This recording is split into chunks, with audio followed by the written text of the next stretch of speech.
Our government quite rightly imposes thousands of sanctions on Russia for its war crimes in Ukraine.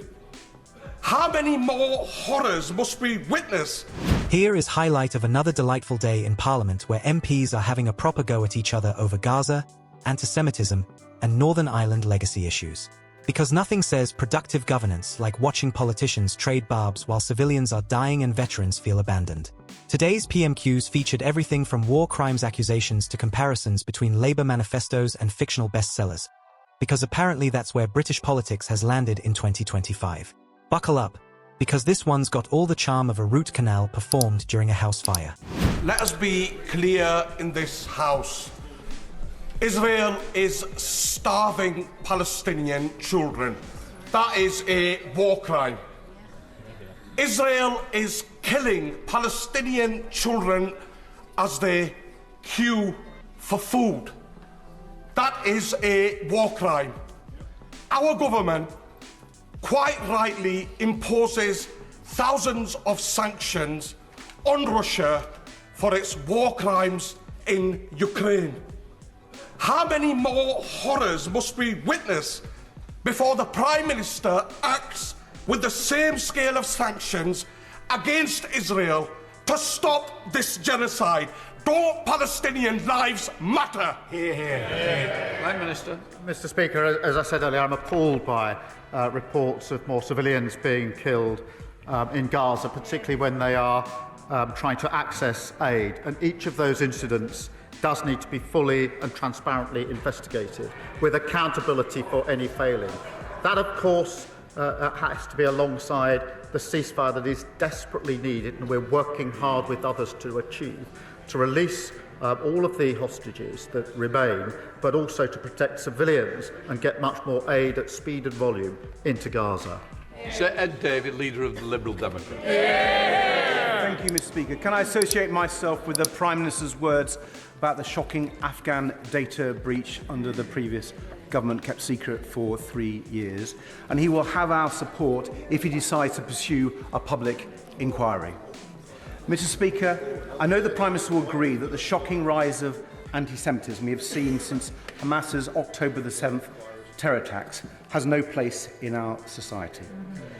British Jews should not have to live in fear of hatred, racism and abuse on our streets or online.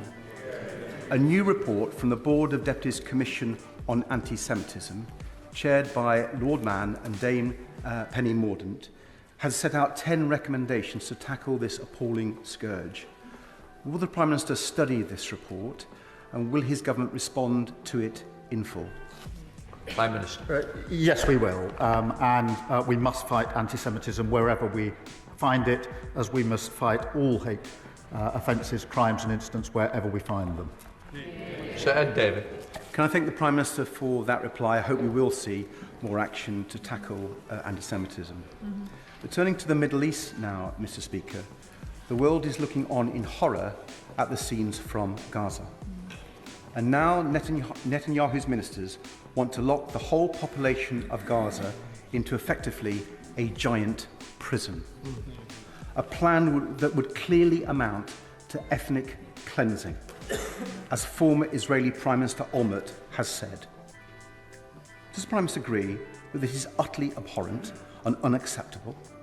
And will he make clear to the Israeli government that the UK will not stand idly by and will act, starting by sanctioning Prime Minister Netanyahu himself? Prime Minister.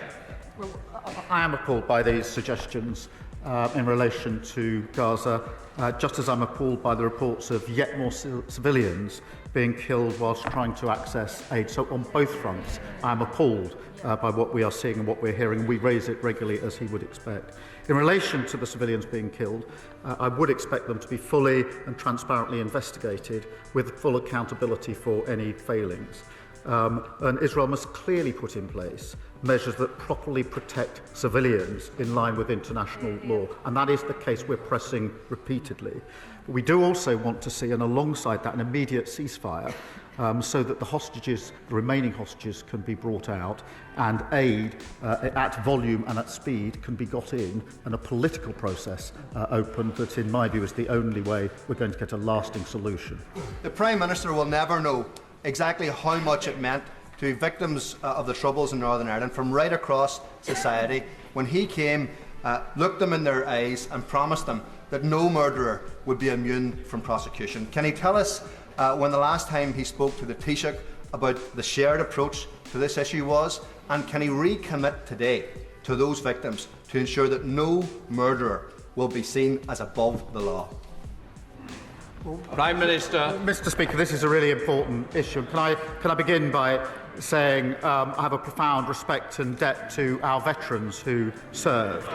This is a complicated issue, and we've got to get this right. Veterans are at risk because of the false promises of the last government. Let's be clear. They made a false promise of immunity that does not exist. It was unlawful, it was struck down, and it was undeliverable. Their failed Legacy Act leaves veterans exposed with no settled process. Jack Straw told us that the 98 Act places on us no expectation that we will remedy a declaration of incompatibility issued by a court. So the Prime Minister is wrong to say that the Legacy Act is struck down. But his own proposals, which open the door to compensation to Gerry Adams and place in jeopardy our own servicemen, present enormous difficulty to those of us who have served, increasingly on his own benches. Will he consider that? Prime Minister. Mr. Speaker, the failed Legacy Act was struck down by the courts in Northern Ireland, and that leaves veterans exposed. What we're doing is creating a secure, transparent system that protects veterans from unjustified persecution, but also gives victims, families and survivors the confidence that they need in the process.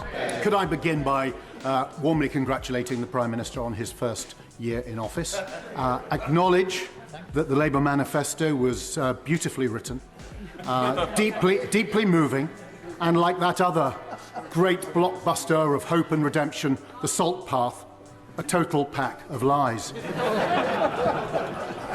With joblessness, inflation and debt ballooning, his personal ratings collapsing, and his backbenchers on a work to rule, could the Prime Minister